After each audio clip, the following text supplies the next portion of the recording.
So welcome back, and today I want to take a little look at the differences between various cylinder beads. Now I'm assuming that you already know a little bit about Miyuki and Toho beads, and that's really what I'm going to contrast and compare today. First of all, I'm going to talk about their performance when I put them together hand woven, and also when I put them together on a loom, and see what the difference is there. And I'm really going to put them through the paces, and I'm going to do some scientific analysis. I'm going to take some close-up shots of the shape of these beads and talk about how much they actually cost per square meter and how much they might weigh per square meter, because it might surprise you the differences between the various beads. Now the beads I'm going to look at are Miyuki Delicas size 11s plus Toho Treasures size 11s and Toho Aikos size 11s. So let's get started. The hand woven pieces I've done as squares with a little bit of peyote on them as well. So I just didn't want to do straight peyote or straight brick stitch or whatever. I wanted to turn corners, see how they really performed.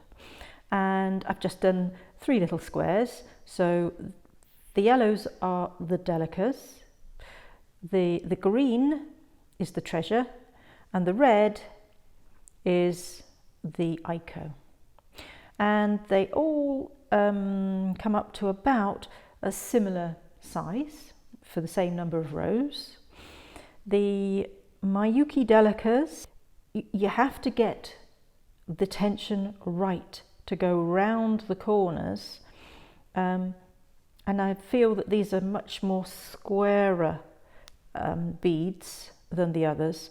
So you have to get them lying down right, otherwise you get a very wavy surface. For the Treasures, which is this green one, it's much easier to do the corners actually, although I might find that I've got a little bit of a curve on those sides rather than a straight edge.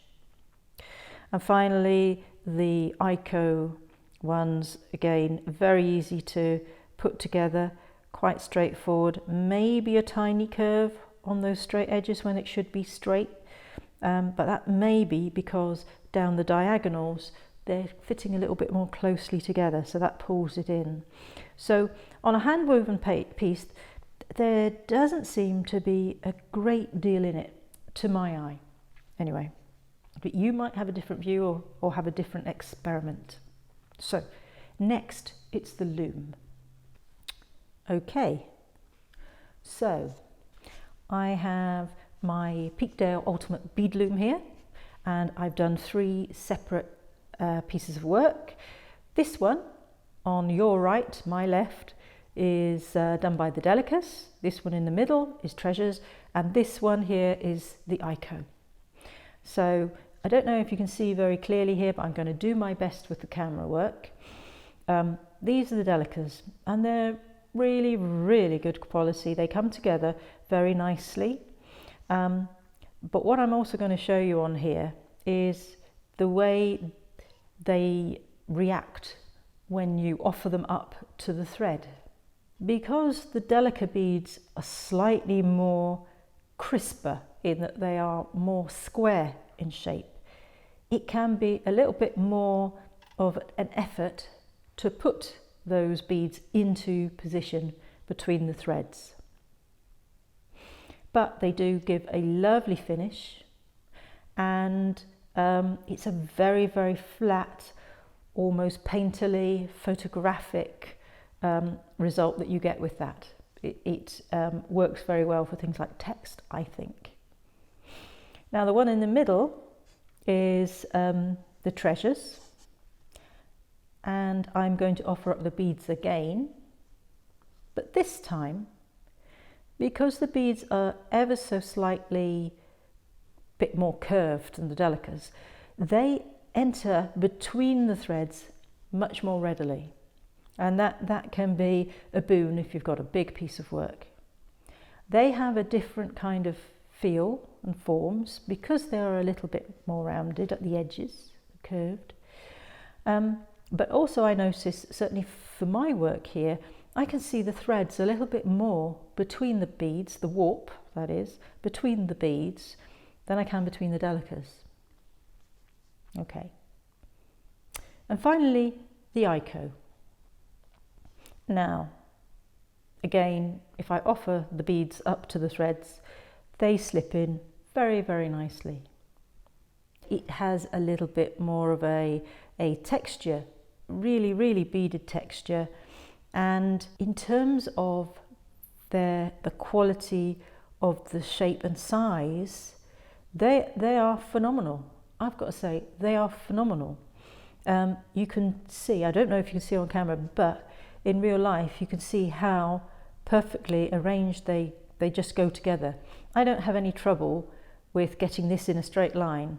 Sometimes you do with the Delicas a little bit because there's slight variations, but the Aikos are pretty good. So to me there is a major difference between the results on the loom. And I also find when I'm using the treasures and the Aikos, slipping the needle through the beads is just seems a little bit better than the Delicas. Okay. So I'm showing you on screen now a little illustration to show you the comparative sizes of the different beads. And you can see the Aiko has the largest hole, so that means you can put your thread and needle through more times than the others. It's a small difference between the Delica and the Aiko, but it might make a difference. I will show you some pictures here that we've taken. We've taken them under a microscope to show you how they look in real life. And you can see for a fact that the Delicas are a little bit more straight and flat edged, but they are a little bit more imperfect. Okay, so there's bits are slightly chipped off or slightly different sizes, etc., and lengths. So now we're going to do some maths. And I'm going to put some information up on screen. And if you want to have a go yourself at trying to calculate how many beads you need to do a square meter in Aikos, treasures and Delicas, that's the first one. How many beads do you need to use to get a 1 meter square piece? And then how much would that cost? And you can pause it there and do a little bit of calculations yourself before I show you the answers that I came up with. Okay, so hopefully you've got a few figures there. If you haven't, that's okay. So here are the results. I have used the costs of the most basic beads in each case. And what you're seeing here is a kind of nominal set of figures, just putting everything together theoretically. And you can see that the heaviest set of beads is the Delica for 1 square meter. The most expensive by far is the Aiko, and the one that requires the most number of beads is the Delica. Now, what happens when you weave up the beads? So I measured the pieces that I put together and found these figures when woven. The heaviest piece would still be the Delica. The most expensive is still the Aiko, by a considerable margin still.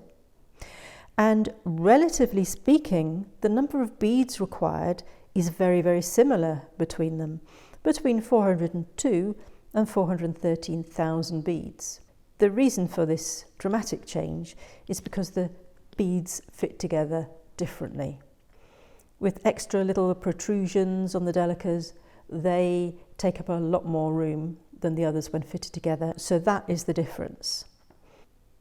Now I've got to say, and you can be the judge of this yourself, I'm finding this surface and regularity really pleasing.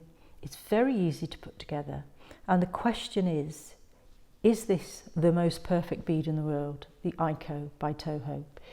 And certainly it's the best I've ever come across, and I think my beadwork is going to get a whole lot more expensive from now on.